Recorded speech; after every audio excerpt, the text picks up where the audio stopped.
يا أحبتنا السلام وأتحفكم برحمته السلام وبوأكم مساكن طيبات تحية من تبوأها السلام.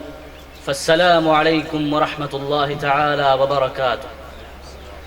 إن الحمد لله نحمده حمدا كثيرا، والصلاة والسلام على محمد وآله وصحبه وسلم تسليما كثيرا. وبعد، أيها الحفل الكريم، إن مسؤولية الإصلاح تعود إلى العلماء في أن يقوموا بواجبهم تجاه إصلاح المجتمع وإزالة المنكرات والفساد الخلقي والأمراض الروحية ونشر تعاليم الدين الحنيف، ليكون المجتمع المسلم نموذجا حيا للبشرية.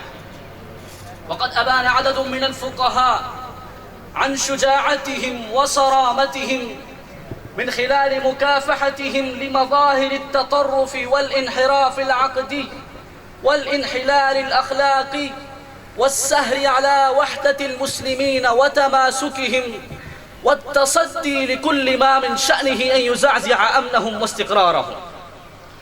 وهذه المسؤولية تزداد أضعافا تجاه إصلاح المجتمع، فهم ورثة الأنبياء والرسل للناس.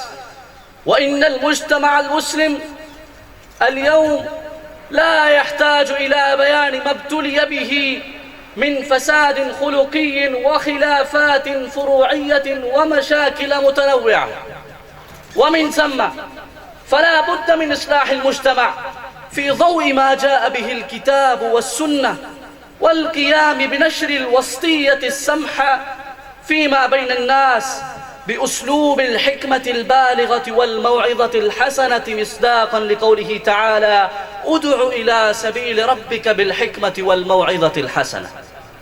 ولقد بذل العلماء وما زالوا جهودا على مر العصور في تعليم أفراد المجتمع وتبصيرهم بالضروري من الدين وإصلاحهم والسعي في تحقيق أمنهم واستقرارهم، مستبصرين بتعاليم الشرع الحكيم، على اعتبار أن التعاليم الإسلام تتلائم مع الطبيعة البشرية وتتفق مع الفطرة السليمة والعقل الرشيد والمنطق السديد، لأن التعاليم الإسلامية هي التي تستطيع أن تطهر المجتمع من فساده الأخلاقي والثقافي والإنساني في السلوك والمعاملات، فهي منبثقة من مبادئ وأصول الدين الحنيف الإسلامي بقيم التسامح والتعاون والتواصل الثقافي والقيم الإنسانية والخلق العظيم والسلوك الرفيع. لكن دور العلماء لا يقف عند حد التعليم والإرشاد والتثقيف، بل يتجاوز ذلك كله إلى المجال السياسي وتسيير شؤون الدولة، فكانوا غالبا مشاركين فيها إما بالقرار والتدبير وإدارة المؤسسات والأجهزة أو مستشارين ومفتين.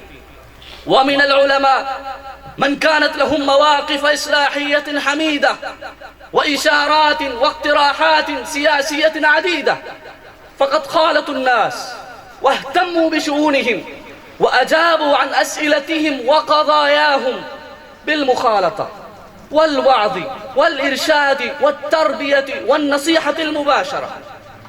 أيها الأحبة، إن الأمة المسلمة اليوم وفي هذه الظروف في أمس الحاجة للتمسك بالوسطية والاعتدال في كل مجال من مجالات الحياة، وهذا ما يميز الإسلام عن الديانات الأخرى.